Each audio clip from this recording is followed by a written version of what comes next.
Not too long. I came a little early so I'd have some time to think. Are you nervous about the battle? Quite the opposite. I'm reminiscing on my past battles. When I was awakened by the Ratniki, I had not touched a weapon in many years.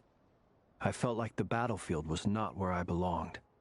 But after waging war against the Wild Hunt for so long, I came to realize something. A life of absolute peace is simply not a possibility for me. My restless flame indicates that somewhere inside of me, there is a deep yearning to root out the evil in this world. Oh, that doesn't sound like such a bad thing. Well, in the past, when I was a Fae whose primary concern was hibernation, it was hardly ideal. But it certainly serves me well here in the present. And I am delighted to be able to join forces with you in this endeavor. Looks like I'm not the first to arrive. Ah, Miss Lauma. Did you sleep okay last night? I struggled to settle down at first, because of the nerves. But don't worry. I got enough sleep in the end. I'll be just fine. Please, I'm just doing my part. Nefer! Over here!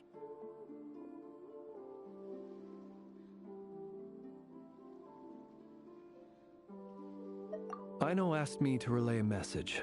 She said Nefer will be on high alert and keep a close watch over all secondary districts where defense is required, providing support as necessary.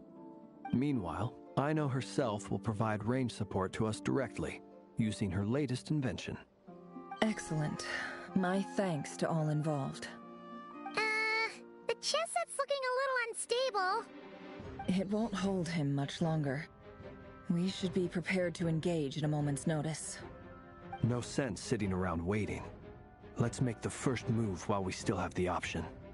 I agree. Paimon, find a safe hiding place. Got it! Be careful, Traveler! I will.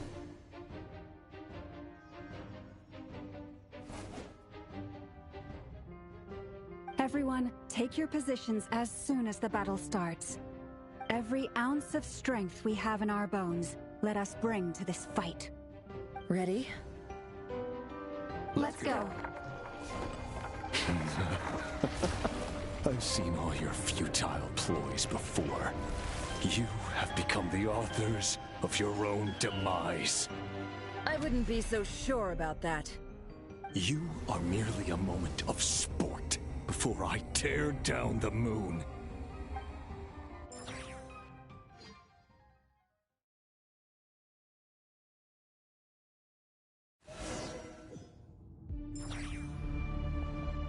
Stay on your toes. Yup, you too!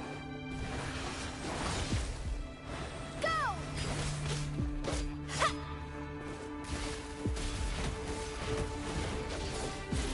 Let me help you guys. Eat this!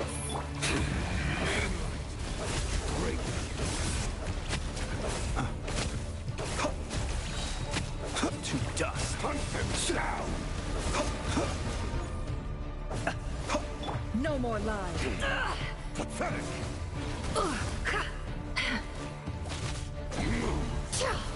It all adds up.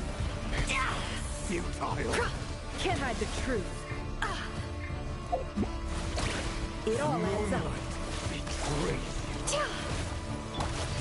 Water jet! Lush as the moonlight. Hunt them down!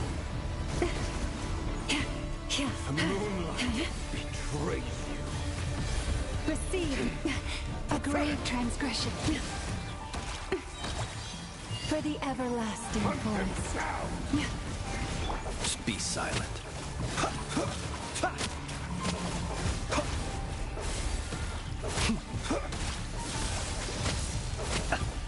Observe. The long sleep beckons. Hunt them down! Close your eyes. Be silent.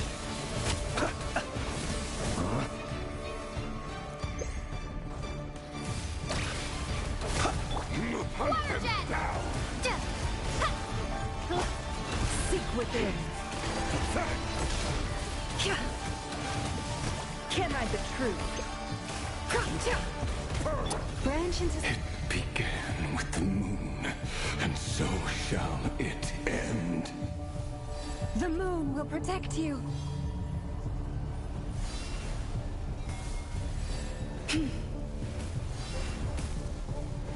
Leave this place.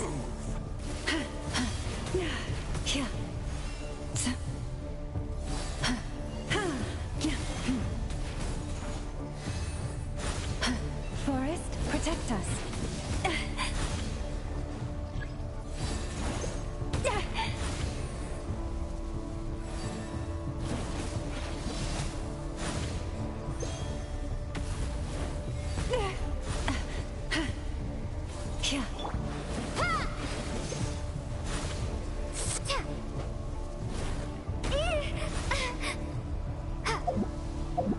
Do you see now?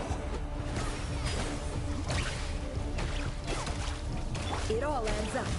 Fairfonir, when will it be as you foretold? No more lies. It all adds up.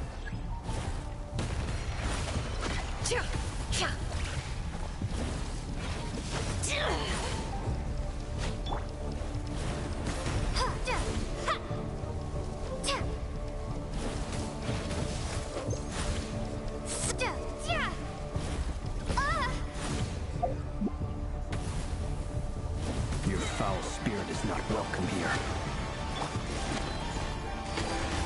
Can't hide the truth.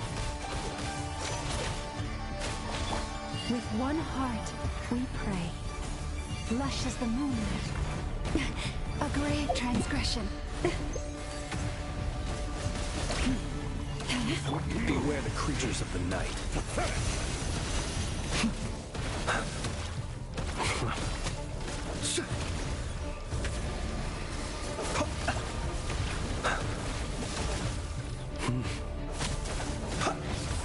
Steady now. Futile hunted down. Go!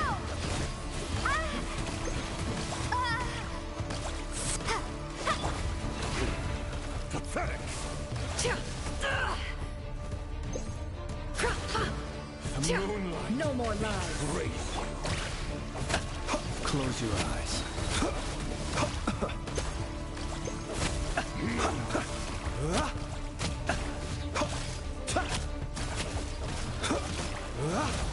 The night cometh. Keep your distance. Be silent. The moonlight race you.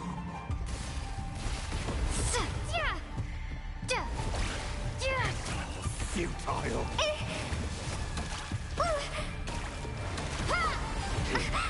Pathetic. Close your eyes. Futile. The moonlight betrays you. The deception ends here. It all adds up.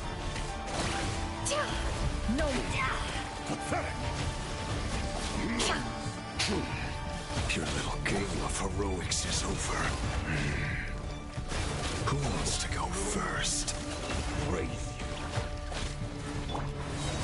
No. Get out of my sight! No! We've been separated. You okay? Nefer, where are the others? Stuck outside the barrier. I guess he really doesn't like us. I told you before. Knowing too much is always a death sentence. Really? Be careful what you wish for.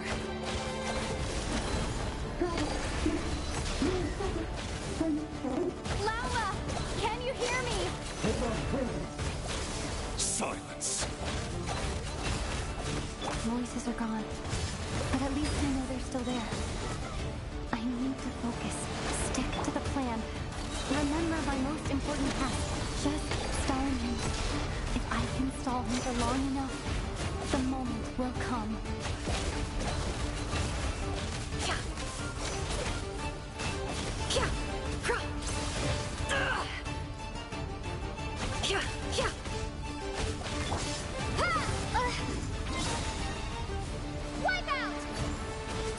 mystery unravels. It all adds up.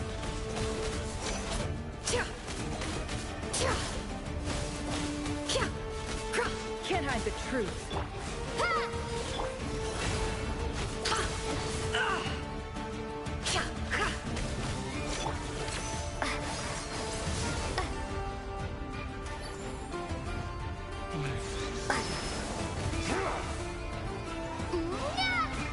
Seek within. It all adds up. No more lies.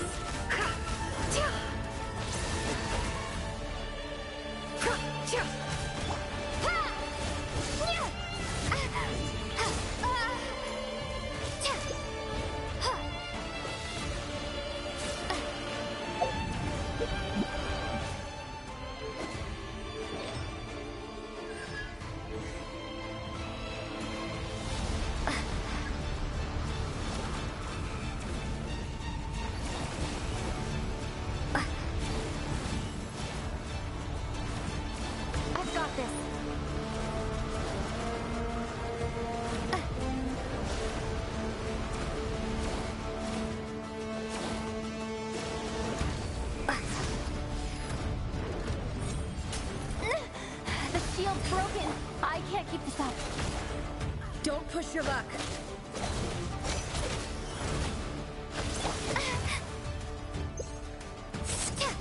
Water jet.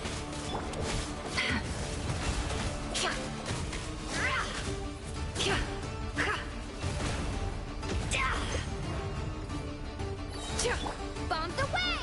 The mystery unravels.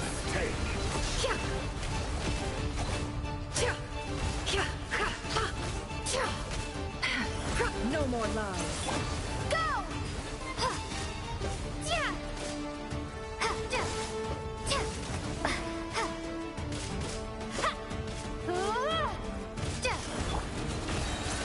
Seek within.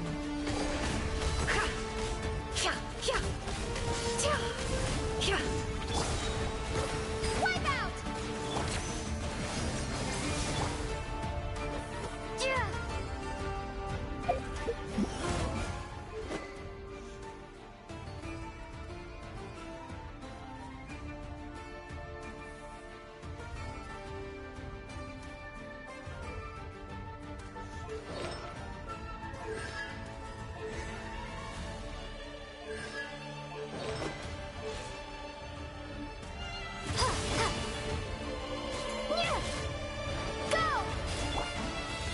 It all adds up. The deception ends here. Can't hide the truth.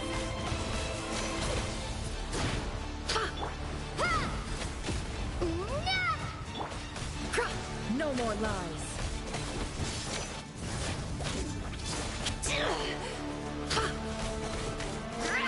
Can't hide the truth. The mystery unravels. Go! Wipe out! No more lies.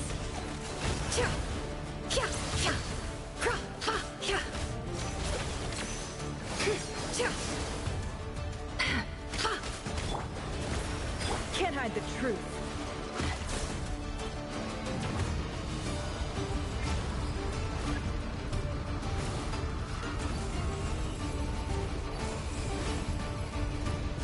Curses. There's no other way.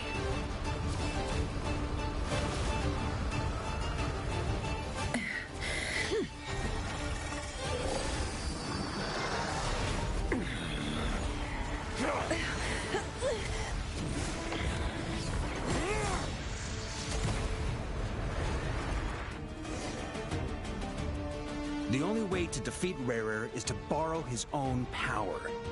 That means Columbina will have to disappear while you two bear the brunt of his attacks. You have to hold on. Find a way to keep him focused on killing the two of you.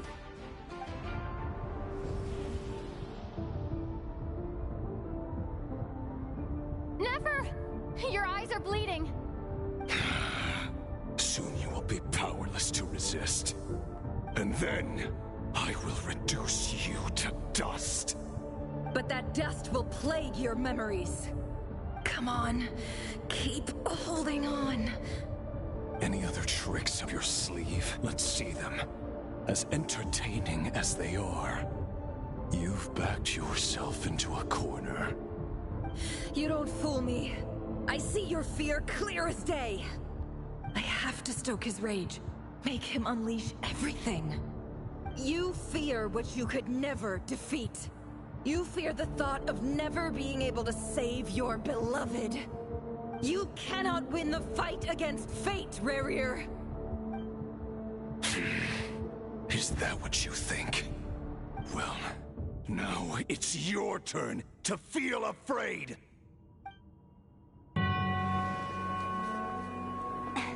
You fear the sound of your own name? Is it us you hate? Or is it what you've become? Let's see what becomes of you!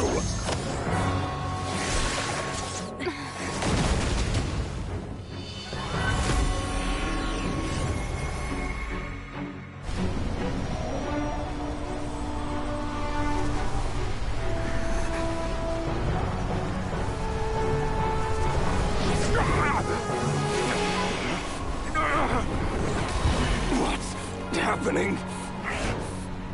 That power. I've seen it before.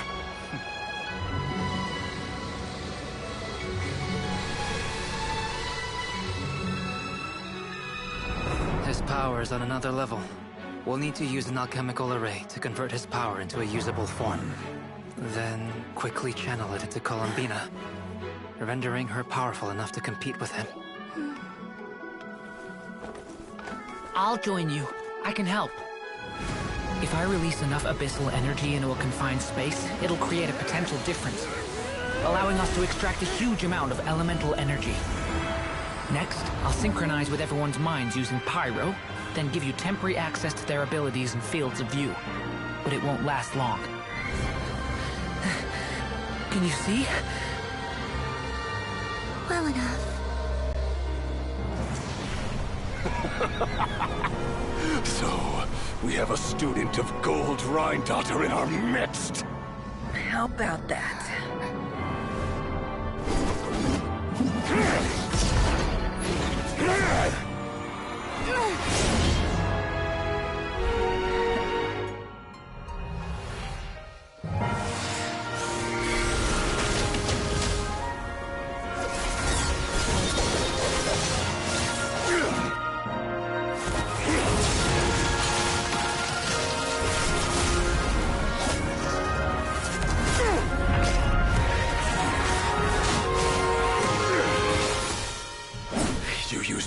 Power against me?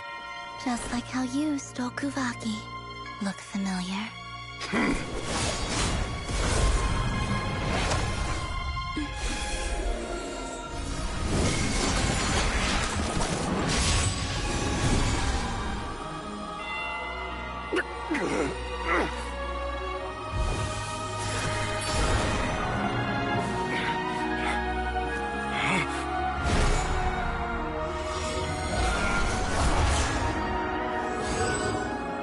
Don't you realize? You don't have the power to hold that gate open! I don't, but someone else does.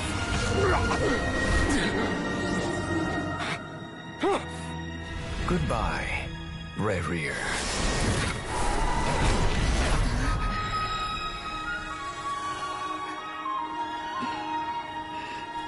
We won.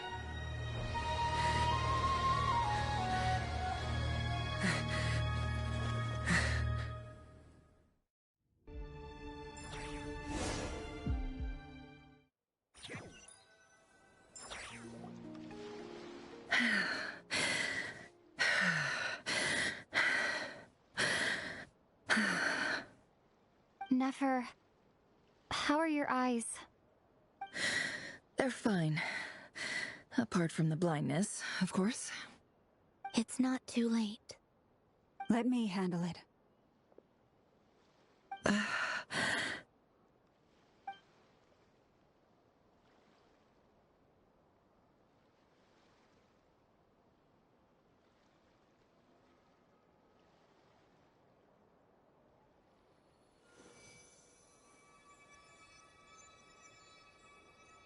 Miss Nefer, it's not like you to lose your composure.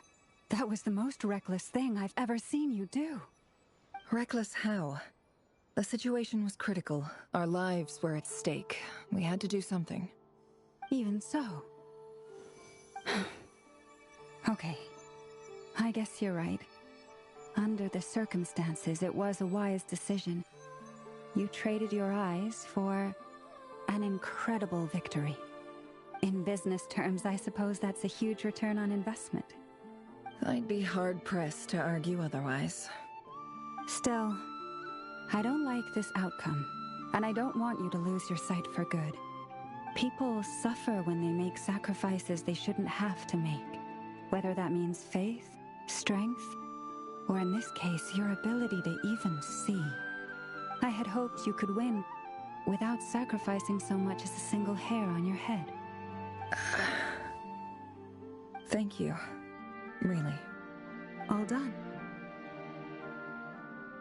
Don't try and open your eyes just yet. We'll see how you're doing in a couple of days. Until then, please follow your recovery plan to the letter. I'll send full details through Yehoda. For now, just get yourself home, relax, and rest. My dear friends, we have fought bravely and achieved a spectacular victory. A dark cloud has been lifted from the skies of Nordkrai. All in this land will be grateful for what you have done. The moon will remember this day. Thank you both.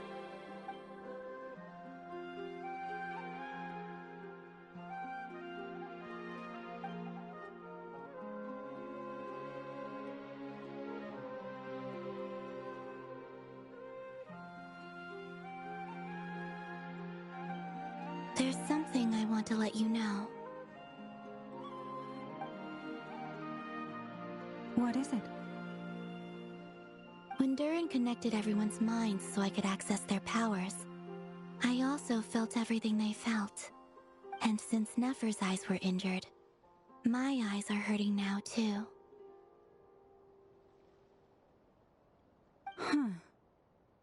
Hold on. Let me try. I only feel the pain. There's no actual damage. I just thought I should tell you. You're right. There's no damage. That's a relief. But I must say, I'm surprised to hear the Kuthar share something like this with me. In the past, you never used to open up about yourself. Things are a little different now from how they were. I'm learning to share how I truly feel with my friends. Friends? You have no idea how glad I am to hear that.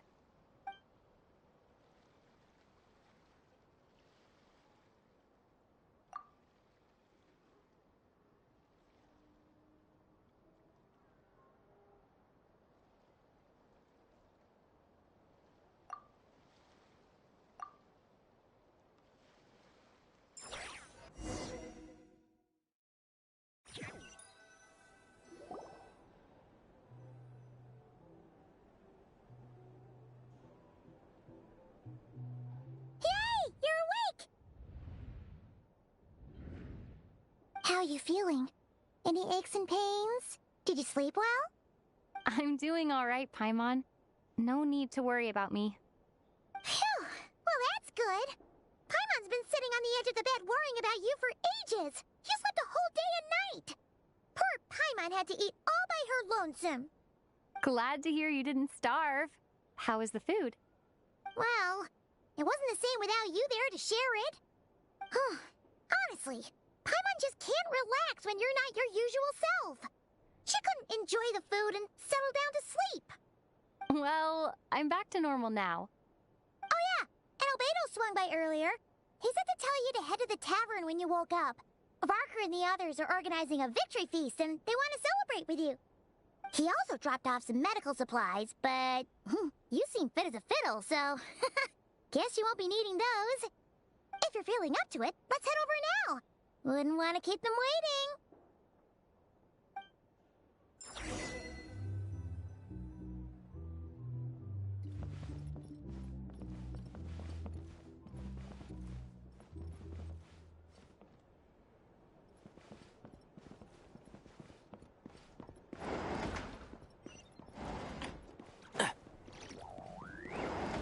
sign up with the Fatui.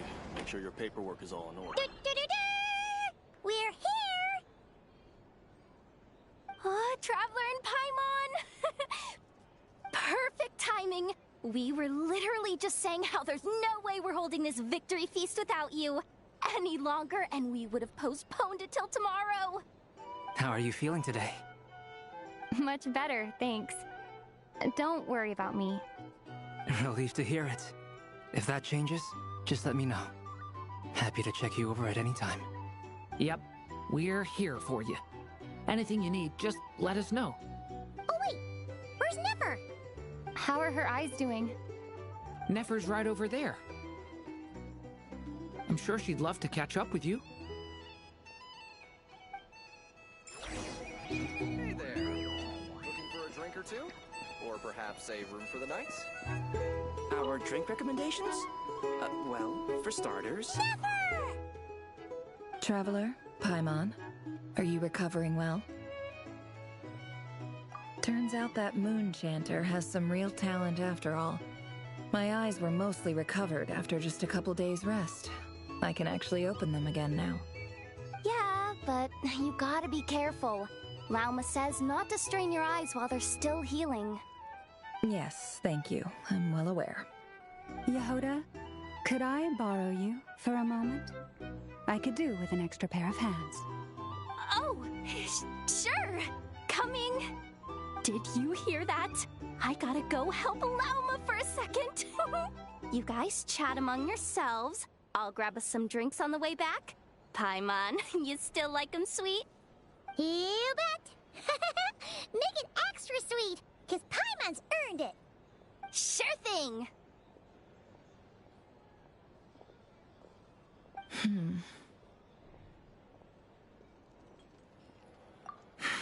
The Rächer of Solnari. Kind of a snake, don't you think? No, definitely a snake. A poisonous one who spewed his venomous hatred everywhere. Anyone who seeks revenge out of hatred for other people has become a snake. That's something my dad used to say. Perhaps. I'm sure it sounds like a very wise and open-hearted perspective to your ears. But me? I think hatred is a perfectly justifiable emotion. What else is left when everything you depended on in life gets stripped away? Something's gotta fuel that drive to keep on living. If you're worried about me, you can nip that in the bud. I'm not someone who gets stuck in the past. It's just... I suddenly feel like I was wrong to call my father a liar. He was just a fool. That's why the academia turned their back on him, and why the other tribes ganged up on him. Oh, Father. How much better things could have been if you were a skilled liar. Look at the Ibis King. Thoth is a fiendishly cunning liar. And yet, strangely, he feels more like a father to me than my real dad ever was. He's never brought it up, but I'd bet he feels the same way. Why else would he give me the power to perceive the truth, while at the same time training me in the art of deception? Well, King Deshret banished him to Aru, which is essentially a prison, and posed 3 questions to him. He promised that he'd have his freedom if he could find the answers. His response was to take on a physical form and approach me, hoping that I could become his envoy and search for one of the answers on his behalf. Did he really think I'd fall for that? He's stuck there. He can't make me return what he gave to me. So that's enough for you to decide he's nice, is it? He's a prisoner, and he was scared. So he decided to perform some good deeds to win people's approval. He lives in fear because he's a deceiver. How is Rerir any different? You can't work as a spy your whole life and expect a happy ending. It's preposterous. Yet I can't say I don't understand it. Liars live in the darkness of their own making. But it's still human nature to want to go on living. They say that a liar's soul is the most worthless thing in the world. What do you think? Oh, really? Well, it takes a very kind person to find compassion even for liars. If you ask me, the soul of a liar really is worth nothing. Because all they care about is themselves. For example, when something good falls into my lap, I don't go sharing the news around. Stops other people trying to steal it from me.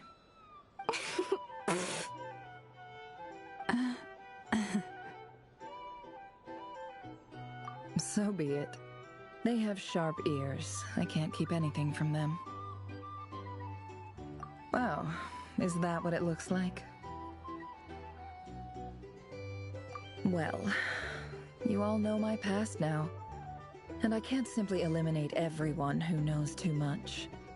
So I guess I just have to put up with you. For the foreseeable future, at least. When you find yourself in a situation you can't control, the safest play is to keep calm and start monitoring everyone involved like a hawk. In the intelligence world, you need to have a sense of perspective and play your hand accordingly. If you understand what's at stake, please ensure my secret is safe with you. I trust you'll respect my wishes as a friend. But don't forget, I will also be watching you like a hawk. Very good. Oh, wait!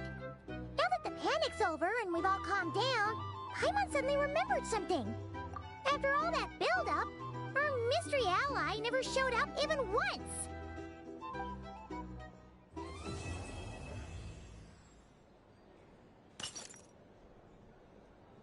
Huh? Am I imagining things?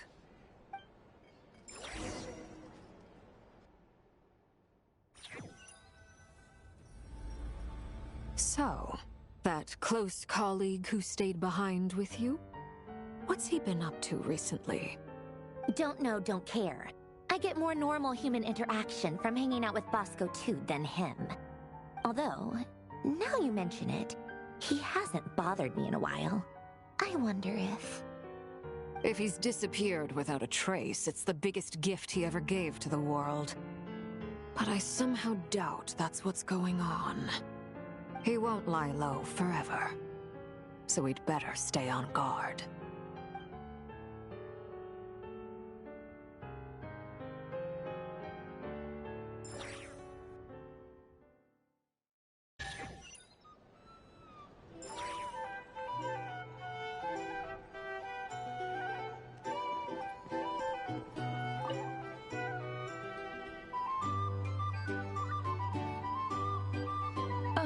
Lord Sangama Bay.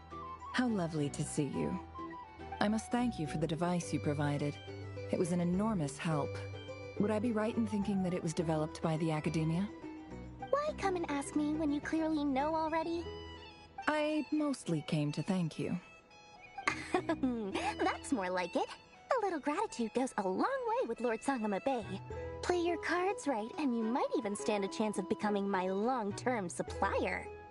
The chance to work with such a kind and charitable investor as yourself would be a great honor for the Curatorium. Huh? Charitable? Who said anything about charity? First I'm hearing about it. Let's see.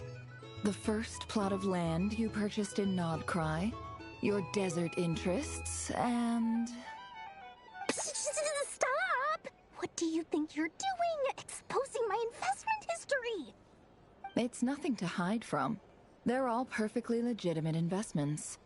And some of the land you purchased was with the intent of building a sanctuary? Yes, I heard about that too. How did you... You're a curious case, Lord Sangama Bay. You don't like people finding out about your good deeds, do you? But I'm afraid no matter how hard you try to keep things under wraps, where there's a will, there's a way. You did it for Sumeru, didn't you? It was empty land that was gonna go to waste otherwise. I figured if I built something there, it might at least get some use in an emergency. Disasters are capricious things. They strike without any warning.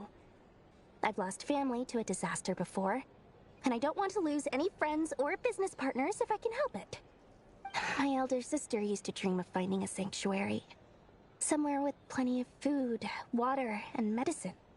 Where everyone could live happy lives. It was something I looked into, but after discussing things with the Dendro Archon, I decided on a more effective strategy. The tech people handled the tech, and Moneybags provided the Mora. It just made the most sense. It's a pity that so few people know the truth about you. Everyone says that you view everything in terms of Mora, and all you care about is growing your own wealth. So, what's the problem with that? Everyone wants to be rich. It's human nature. So yes, I love Mora, and it's nothing to be ashamed of. But surely you have dreams of your own, beyond just making Mora. You don't get it, do you? My dream is to invest in other people's dreams. And, you know, make a nice little slice for myself along the way. Just thinking about it makes me happy. That sweet, sweet sound of Mora. Thank you. For the device? And the pendant. Oh, that. I was just returning a favor. Don't worry about it. Seems like we've both been away from home for a very long time. Yeah. So long that I barely remember what my family even looked like. That would be your mother, father, and sister? Yeah, though it's been years since my sister passed away. It's not like I want to forget them, obviously, but memory can be even more ruthless than the most calculating business person. Beyond a certain point, if something isn't helping you, it just gets rid of it. My sister can't help me now. Slowly but surely, her face is fading from my mind's eye. It's become a vague impression. Not everything will fade. When loved ones pass away, the beautiful memories are the ones that last the longest. Yeah, that's true. If you ask me, that's the one silver lining in all of it. Well, that, plus, I'm sure that life is much better now than it was back then. Oh, absolutely. I have tons of Mora, a big beautiful house, business is booming, and I'm as happy as can be. You've got a lot going for you too. Boss of the Curatorium of Secrets? I'm sure there's plenty of Mora to be made in that line of work. I appreciate the vote of confidence.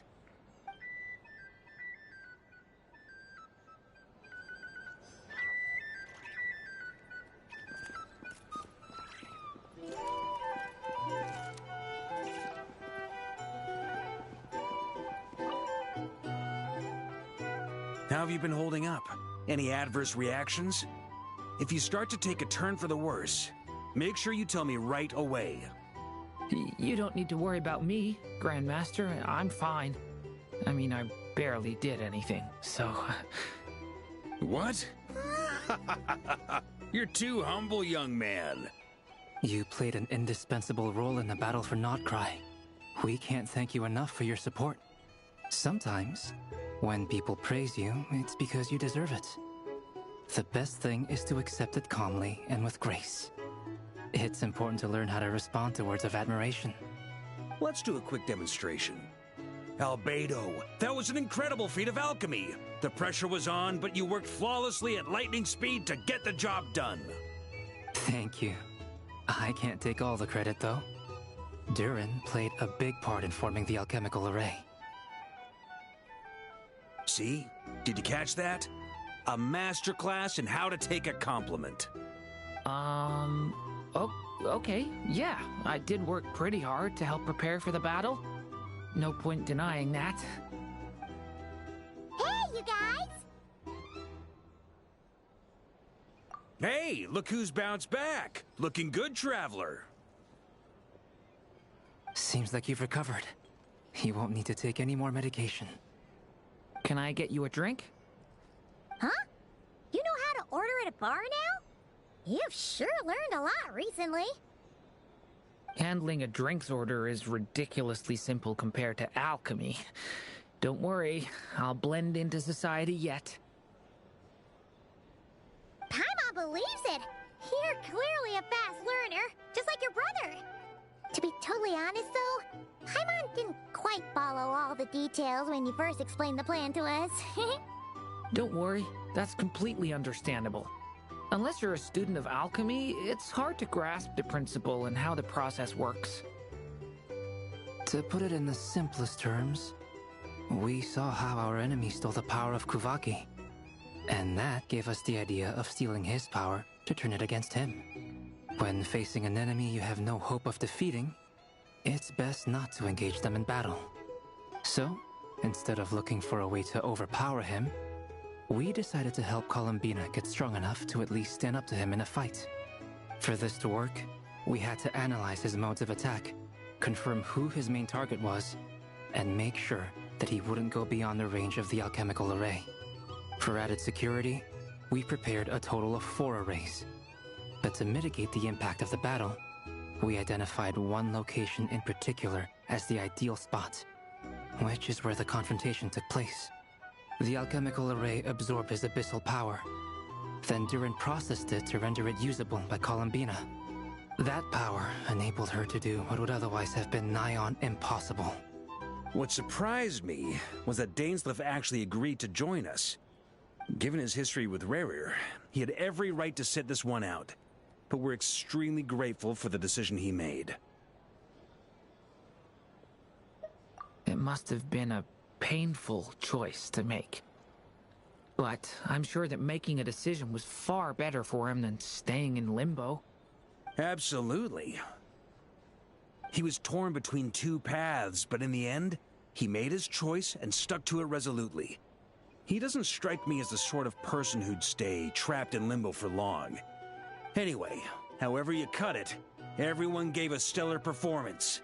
And now, it's time to kick back and celebrate.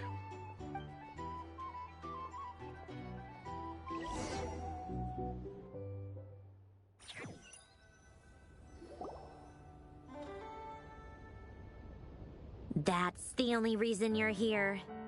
Yes. I've thought a lot about it. And I've realized that you, me, and Arlecchino should be friends. I think this is very important. So I felt I had to come and tell you. Well, this is a new one. I'm so moved. I can't even hold my teacup. If that's all, you can leave now. Do you not want to be friends with me? Or is it that you prefer being co-workers? What is this, Columbina? Are you deliberately testing my patience threshold? Right now, my politeness module is active. But if you say another word, I swear I'll shut it down. If your politeness module was active, wouldn't you say the word please at some point? Polonia, please see Lady Columbina to the door. Will you still invite me to your next tea party? What? Yes, I think you will. Bye-bye, dear Sandrone.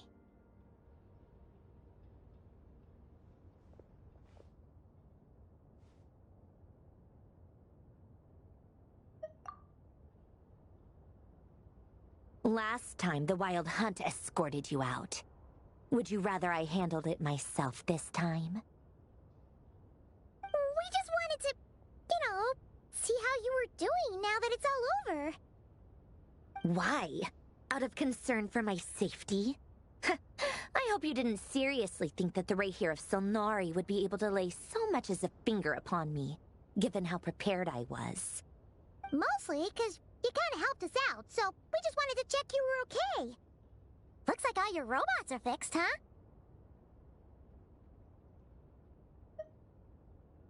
Oh, don't you worry about that. Tea time is already a write-off. The visitor before you managed to kill my appetite. If you're in the mood for tea, go ahead and help yourself. Otherwise, it's going to waste. My coasters are still missing in action, though. Use this notebook instead. Whoa! Pretty hefty notebook. Look at all those calculations. You can ignore those. They're just dumb scribblings. I doodle and write in my free time. Sometimes I remember the distant, dreamlike past. Sometimes I imagine the far-flung future. And other times, I grit my teeth and note down all the crazy nonsense going on in the present. Some people do the crosswords in the newspaper. This is my equivalent of that. Trying to predict the future is like daydreaming, and writing about the present just makes me furious. The past is my favorite. If nothing else, it's already set in stone, so I don't have to rack my brains trying to figure it all out. Huh. Although, having said that, the only vaguely interesting memory in my past is probably that guy they call Lord Artificer. Who else? Pretty much all the mecha and Fontaine are his personal handiwork. Wait, are you saying you know him? Like, personally? As a friend? I mean, I guess we were friendly enough. Yep. In fact, I'm probably the only normal person left who knew him at all. We used to chat occasionally back when he was still around. Before he passed away, he asked me to destroy all his manuscripts. I honored his request, but I did read through everything first before destroying them. I mean, I couldn't let the genius of Lord Artificer Alain Guillotin disappear like that. Would have been such a waste. So, that's where the formulas in your notebook are from? I just told you, those are my equivalent of crossword puzzles. They're just dumb formulas that I solve for fun when I'm bored. Alain's work was like epic poetry. The formulas in my notebook are just silly little riddles in comparison. Not that there's anything bad about them. I mean, at least, solving those riddles isn't going to hurt anyone. Except me, 'cause I lose a few brain cells in the process. Anyway, while we're on the topic, I might as well tell you about what happened to him and his friends. Alain Guillotin had two close buddies, Renee and Jacob. They spent their childhood years together in the Nazissenkreuz Institute. They were all quite competitive, so there was some rivalry between them, but it was a friendly rivalry. But beneath the friendship and the rivalry ran something deeper, a sense of nostalgia for the past. Unfortunately, childhood would end. The prophecy would come true, the apocalypse would arrive, and the future would never be. A mad dream that would normally only capture the minds of lunatics began to take root in their hearts. A dream of saving the world. And if Renee and Alain had been people of lesser wits, that dream would probably have ended up as something for them to joke about in their older years. But alas, they were some of the sharpest minds around. They nurtured that dream with the full power of their intellect, and it grew into something that ate away at their souls. The first of them to fall under its spell was Renee. Against Alain's wishes, he persisted in experimenting on a mutual friend of theirs to try and save their life. Alain did not approve and parted ways with Renee. It's complicated. Alain wanted to believe that Renee only did what he did for the sake of their friendship. But when he told me about what happened, I could tell he still had some suspicions about Renee's motives. Perhaps the seed that would grow into a nightmare had already sprouted in Renee's mind. Even then, the next time they met, Renee's soul had been completely engulfed by the dream of salvation. His futile attempt to change the tide of fate only resulted in a wave that swallowed up the world, even before the apocalypse came. And although that wave died down eventually, I hear that it just recently came back with a vengeance.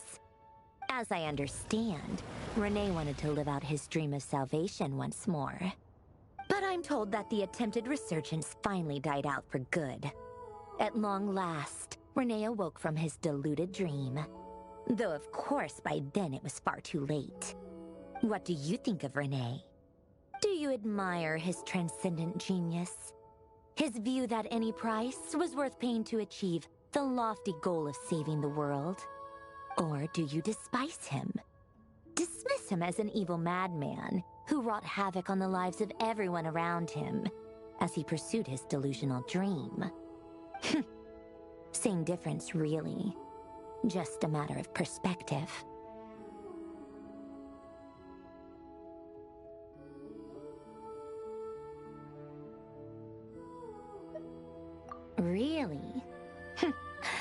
can't tell whether that's because you disapprove of his deeds or because he failed. Or maybe you have some other reason. Renee no longer exists in this world, and the dream he started went on to be realized by someone else. I don't like fanatics who give up their whole lives for their ideology. Nor do I like fools who let their delusions take control. Maybe I could understand if Renee had just been an ordinary person. But he had a sage-like intellect, and still managed to get himself lost in the labyrinth of his own desires. Anyway, that's enough about Renee. Now, moving on to Alain Guillotin, the Lord Artificer. He managed to put a stop to the first storm whipped up by Renee. But after that, Alain lost his friends and family. To his credit, I suppose, the loss of his family and friends was purely a tragic accident. It's not like Alain sacrificed them for his cause or anything. After that, the only thing supporting his work was the same dream that had dragged his closest friend down to the abyss. But although the desire to save Fontaine drove him to found the Fontaine Research Institute, Alain continued to reject any form of transcendental knowledge or power. He was suspicious and fearful of it, having seen the way it had affected his closest friend. I think that formulas and machines derived solely from human intellect were the only thing that gave him a sense of spiritual comfort. Yet Alain's intellect was simply too great. It barely left him space to breathe in his lifetime. Once he realized that the end of his life was approaching, he finally accepted the truth. The Nazissenkreuz Institute needed someone, and a human being, to see its story through to the end.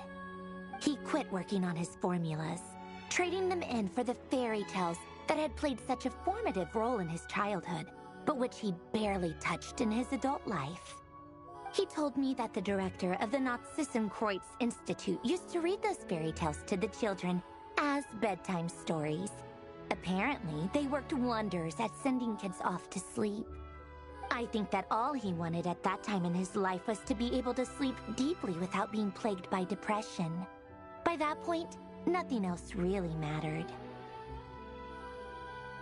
At the very end, he laid down to rest in the ruins of the former Nazissenkreuz Institute orphanage, while the Fontaine Research Institute he had founded continued tirelessly with its work. Many years after that, tensions over competing dreams would once again cause a rift, this time between members of the Fontaine Research Institute. But the actions of those fools had nothing at all to do with Alain. And that is the story of two people from the Nazissenkreuz Institute who both wanted to save the world. One went all in on his fantasy of salvation without ever looking back, and ended up calmly sinking to the bottom of the deepest sea. The other sought desperately to burn bright in his life, even though he wasn't sure where he was going. I do sometimes wonder, why is it that people like them have such grand hopes of saving the world? Even the grandest tree starts as a tiny seed. So perhaps, for each of them, their mission to save the world began with a very simple desire: to save themselves. They were young children with friends and family who mattered to them, desires to explore the meaning of life, ambitions to have a successful career. They didn't want to see all of that taken away in one fell swoop. Or maybe they just wanted to find something to anchor themselves within the chaos, to stop them getting quietly swept away by the storms of life. But instead, the search for their own salvation took them down the rocky road laid out by fate. Do you think the desire to save oneself is enough of a justification to try and save the world?